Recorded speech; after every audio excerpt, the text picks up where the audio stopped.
proponer que se cumpliera con la sentencia de la Suprema Corte de Justicia de pagar los juicios que han ganado los jubilados. Esto realmente es increíble por la perversidad que tiene. Yo creo que lo he comentado en algún momento, ¿no? Un jubilado tiene derecho a percibir un determinado ingreso. El Estado, a través del ANSES, determina cuando se jubila un ingreso menor.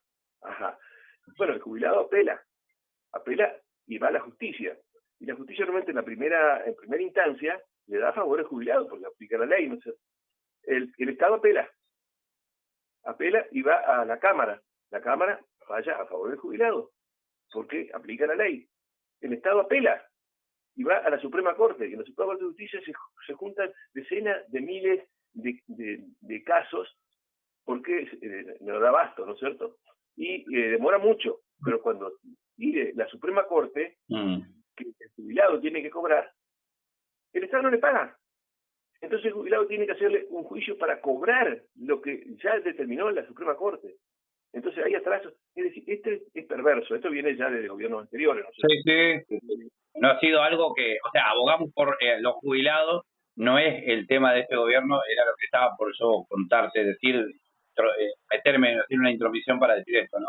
Tomamos en cuenta cifras reales que maneja INDEC, que por lo menos el Instituto Nacional de Estadísticas y Censos, en el cual nombra que para no ser indigente debe percibir un ingreso una persona sola de 387.000. En la familia tipo hablamos en que necesitamos un ingreso de 850.000 pesos. Una variación mensual de la canasta básica alimentaria es del 3,7%, pero estos ya son índices siempre a contralor, ¿no? Durante mayo de este año, ya estamos en septiembre, y siempre los acomodos van por fuera del piso que se va percibiendo, pero las noticias dicen, hubo suba para el jubilado, sí, pero estamos hablando de índices de 4 meses atrás, cuando la inflación era otra, cuando se corrían otros precios, ¿no?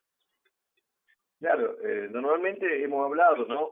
En Argentina se venía aplicando políticas que o favorecían o permitían los procesos inflacionarios que estaban, en todo caso, ejecutados por grandes empresas líderes, porque la inflación genera las empresas formadoras de precios, ¿no? Que un puñado de grandes grupos económicos, de grandes corporaciones, que aumentan los precios muy por encima de lo que puede aumentar el resto, y de esa manera se quedan con el ingreso de aquellos que no aumentan sus ingresos de la manera proporcional. Es decir, hay una quita. A través de la inflación se le quita la gran mayoría para darle a un número reducido. Bueno, ese sistema lo que llevó a que se acelere a partir de este gobierno en un proceso de shock brutal que quitó muchísimos recursos, y ahora por más que en un mes, en 2 meses, sea la recuperación del haber jubilatorio o del salario 1% más que la inflación, ya perdieron la mayoría. Claro. Es decir, acá ya hubo un saqueo, ¿no es cierto? Entonces, pero igualmente lamentablemente sigue perdiendo y puede seguir perdiendo más. Entonces uno dice, es una de las caras de la moneda. La pobreza generalizada en uno de los sectores importantes, porque ni hablemos, por ejemplo, de la pobreza infantil. Los menores quizás sean el estrato etario más numeroso de la Argentina, y la pobreza infantil es criminal, porque según cifras oficiales estadísticas, ¿no? Más del 70%, 8.600.000 menores están viviendo en hogares pobres, en situaciones de pobreza. Y del total de los menores, un 34%, o sea, más de un tercio, están en situación de pobreza extrema, es decir, que ni siquiera se alimentan. Ya hemos conversado a eso. Tienen déficit alimentario cuando son menores, fundamentalmente hasta los 2 años de edad, daños cerebrales irreversibles por el resto de su vida. Es decir, estamos hablando de sectores muy importantes que están siendo agredidos de una manera bestial por estas políticas. ¿Pero por qué? Es decir, esto es una de las caras de la moneda. La miseria, la pobreza, cómo se va multiplicando y generalizando. Pero tenemos la otra cara de la moneda. Porque esto no es que acá en la Argentina no es que se evapora la riqueza que se genera. No es que desaparece. Porque tampoco hemos pasado por situaciones de, digamos, catástrofes enormes, como puede ser un terremoto que destruya el territorio, o bueno, tremenda huracanes, inundaciones, todo. No, acá lo que ha sucedido, el terremoto, el maremoto o el tsunami, es la política económica y el modelo, ¿no? Sí. Entonces, tenemos por otro lado los que se benefician con esto.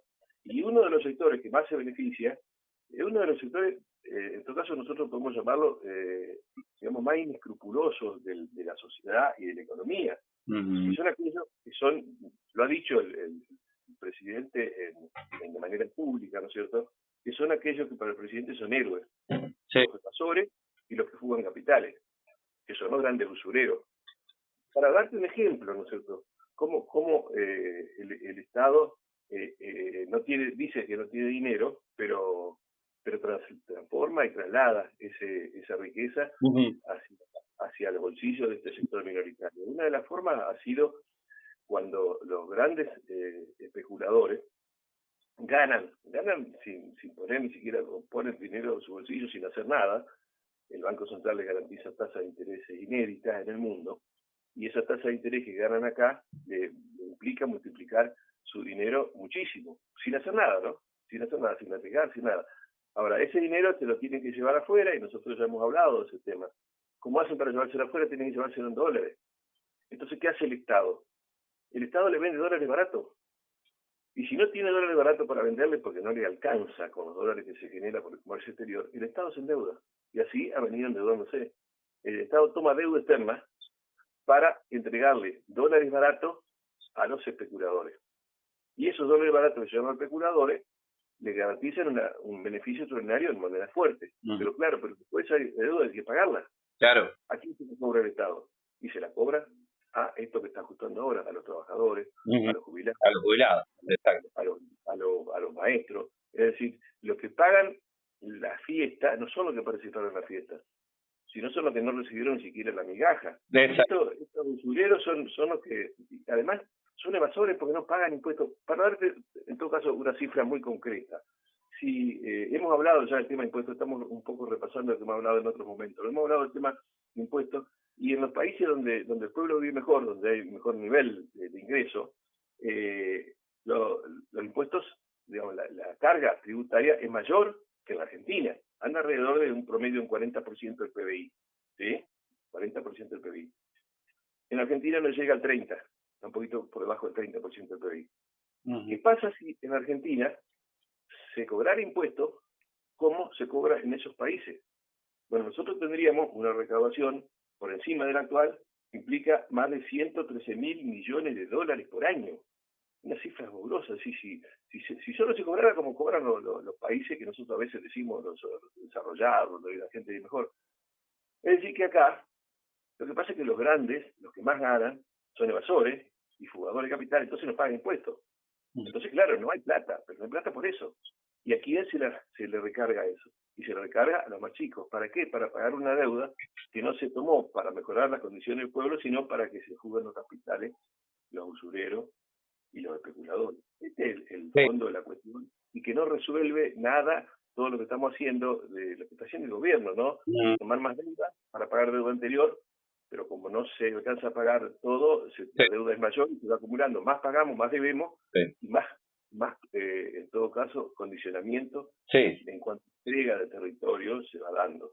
Sí, exactamente. La situación de los jubilados en Argentina, entonces, tema que estábamos charlando entonces con Luis Laferrier, nuestro profesor, es un tema que siempre ha generado debate, preocupación y muchas veces hasta indignación. En un país donde la población envejece y la expectativa de vida aumenta, pensamos en que garantizar la vejez digna debería ser una prioridad. La pregunta que surge ¿es una prioridad que la población llegue a una vejez digna? ¿Qué sucede cuando este sistema, en lugar de proporcionar seguridad, se convierte en una fuente de incertidumbre y con suavizaciones temporales del consumo? Hoy los jubilados pueden comprar la mitad de lo que podrían haber comprado hace 7 años, y quienes recibieron bonos pueden comprar el 70% de lo que consumían en aquel entonces. Charla entonces que tuvimos de esto que debería ser el esfuerzo monetario que debería permanecer en adelante y sería la prioridad para el gobierno, y lo vivimos en las tardes con Omar, con nuestro profe Luis Laferrier. Luis, siempre es un gusto y un honor poder haberte tenido con nosotros acá en el programa.